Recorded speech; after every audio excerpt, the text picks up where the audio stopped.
This is the fifth day under a state of emergency for people in St. John's, but in just about half an hour, there will be some relief. 10 o'clock local time, 8:30 Eastern, grocery stores will open their doors again, meaning people can finally replenish their supplies after 4 days under mountains of snow.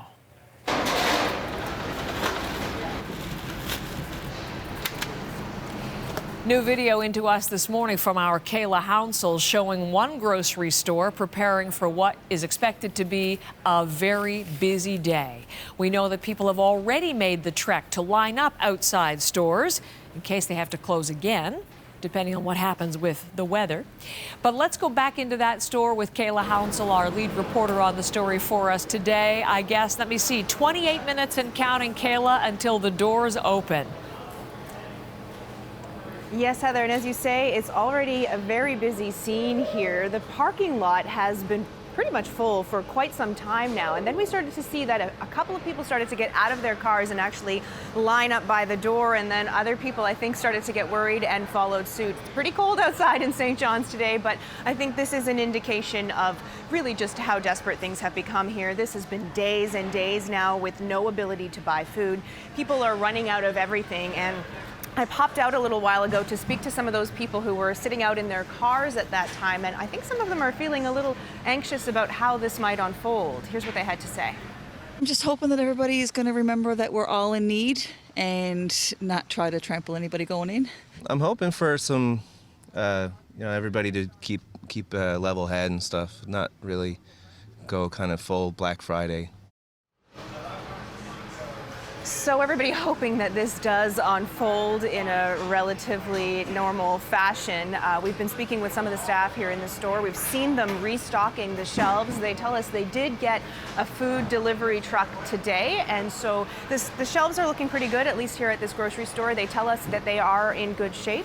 Officials still, though, asking people to get food for at least 48 hours because the state of emergency is still very much in effect. People are still being asked not to drive except to come to the grocery stores. And on that front, we heard just a little while ago this morning that the cab companies are going to be allowed to operate today. And we know that 2 companies are operating to bring people here to the grocery stores for free. So think about what that means. Those drivers are not going to get paid for that. They're volunteering. I had a chance to speak with one gentleman, a taxi driver who's parked outside. His name is Paul Hillier, and I tried to ask him why he's doing this, and he really just said, why wouldn't I?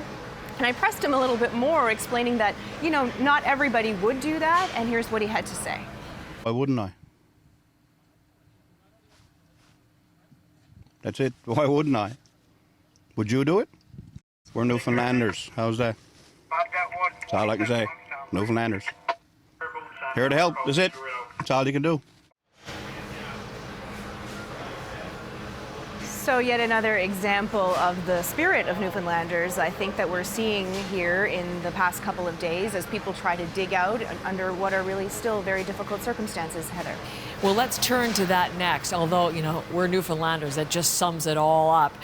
These soldiers, not Newfoundlanders, but they too are here to help, and you can see the task they have as they dig out and allow seniors, vulnerable, those are sort of at the top of the priority list. But overall, what's going on with the snow cleanup effort today, Kayla?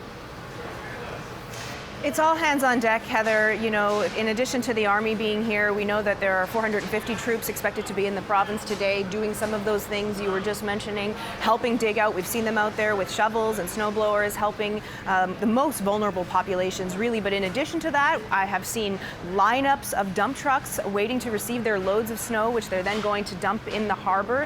The city of St. John's has been given special permission from Ottawa to do that. Typically, there is a ban on that, but in this case, there's really just nowhere else to put it. So with all of these efforts underway, things are starting to creep back to normal, but I would say it really is a creep. Okay, well, it's not going to be a creep when those doors open, Kayla. We'll have to be back live with you at 8:30 local time. It's 8:30 my time, 8:30 Eastern, so 25 minutes from now, when people actually can get in there and start stocking up. We'll be back to you for that. Thank you for the conversation this hour, our Kayla Hounsell. Want to bring you, again, some of the latest information on the provincial response. The Premier of Newfoundland and Labrador is with me this morning. That's Premier Dwight Ball. He's in St. John's. Premier Ball, good morning, and thank you for giving me some time today. Good morning, Heather. We've been talking so much about St. John's response, sir, but I'd like to, with you, get a little bit of the provincial perspective as we look at some of these still extraordinary pictures we're still absorbing. Let me begin with the Provincial Emergency Operations Centre. It's now open and running. What are the kinds of things you've been handling from there so far? Well, the Emergency Operations Center, we opened that up yesterday morning. We put in place a line for people to call in, those that would need services. And, you know, needless to say, when 450 troops arrive, there's a lot of work that can be done. And driving home last night to finish what was a long day, I was still seeing troops that were out shoveling out late into the evening, helping the most vulnerable in our community. So they've been a great help to our residents, you know, throughout all of this. And now, you're going to be visiting those troops more today, are you not? Spending some more time with them today? Yes, I plan to visit some of the troops now later this morning. But, you know, from the provincial infrastructure point of view, we've made significant progress, and we've been able to get most of the major thoroughfares opened up. All our roads now are passable. There will be some widening, of course, that will need to be done. But our focus then will be on the city of St. John's and supporting them with equipment to help them, because there's a lot of snow yet to be removed. As you said already, you see the images coming out of the city. It doesn't look like a state of emergency in the city today when you look at the sunshine and the blue skies, but the snow is creating havoc on all the streets in and around St. John's. In those older, narrower streets, making it particularly tricky. Can you just raised in your last answer, Premier Ball, some of the things I'd like to just even to clarify just briefly because of the provincial question I have. So it wasn't just St. John's obviously hit so badly. Mount Pearl, Paradise, they also saw, you know, centimeters upon centimeters of snow, the higher totals even than St. John's. And the highways, some of the highways in the province are affected. So are you saying that those communities and the highways, they're pretty much resolved this morning as we speak?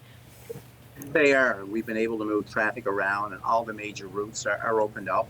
And so right now, the big focus for us will be actually to redeploy some of that equipment. So our provincial infrastructure now is not normal, but is getting to where we would normally be this time, January of the year. There's still work to be done, but we need to get the city in a better shape. We know that we can support them with equipment and some staff to get them in a better shape as well. Up to 450 soldiers, we mentioned them earlier, but up to 450 now going to be on the ground as of today to help. Do you expect that will be enough assistance, or will you need even more? Well, right now they've responded to over 100 calls yesterday. There's still a fair number of calls that will have to be dealt with today, and the call volume is still coming in. So they'll be there as long as it takes. If there's more required, we will speak to the armed forces. They've been very open to the discussions that we've been having with them. But already they've done a tremendous amount of work in helping and supporting the most vulnerable in our community. So, you know, if they're there, if we need them, I'm sure they will be there. They will stay as long as they said right from the beginning. They come in early and they'll leave when the job is done. You mentioned you're going to be visiting those troops. As I understand it, you're also going to be spending some time visiting seniors in St. John's this morning. What are your particular concerns about the elderly in the community? Well, the big thing for me is just making sure that they're in a safe spot. And as you might expect, if you're anyone and you're there and you cannot get out of your home because of snow, you know, you are concerned that what would happen if I needed to support an emergency or a first responder. You know, so right now it's just to send a message to our seniors that we're thinking about them, we're working on their behalf, and we're going to do whatever we can to make sure that they feel safe in their own homes as we work through this state of emergency. State of emergency is now day 5, and we are hearing from people who are a little frustrated and a little tired of being housebound, Premier Ball. And I know that Mayor Breen has been taking some heat because the state of emergency continues. Why is it still justified? Well, if you look at the city, as I just mentioned, if you look at the city from, you know, today, it's a beautiful day here in St. John's. You know, the images and pictures will be beautiful coming out of the city today. The fact is, you cannot drive around the streets of this city in a safe manner. I visited a number of areas yesterday, and there's simply just one road. You cannot pass with 2 vehicles. In some places, it will be very difficult for a pedestrian and a vehicle to be on the same road. That's how bad the situation is within the road work in the province today. Schools remain closed. You just simply could not get buses on those streets. So It's important now that we give the workers who've been working tirelessly over the last few days the opportunity to get that work done. But as a province, we'll be stepping up and putting more equipment and staff in the city to support them on this cleanup. Okay. You're obviously still in the thick of it, but have you had any time to assess the response so far? I'm wondering specifically if anything could have been done to prepare for a storm that had been very thoroughly forecast, to prepare perhaps better. We're in one of the oldest cities in North America. This is a historic amount of snowfall and winds that we had. So in preparation, we were prepared. The infrastructure, the equipment, they were deployed. They went to work immediately. But this is a major storm winter event. You know, this was flooding. We've seen the province respond to flood in the past. But this is the first time that we've seen a snowfall at this level anywhere in Newfoundland and Labrador. So this is historic, and we were prepared. But we will actually, once this is all over, debrief and see, is there anything that we could have done better? That is what, and look for the lessons that would have been learned throughout all of this. But I will tell you that our workers have responded, our equipment is in place, it was ready to respond immediately after the storm when it was safe to get out and to do so. What we had available to us was deployed in the appropriate manner.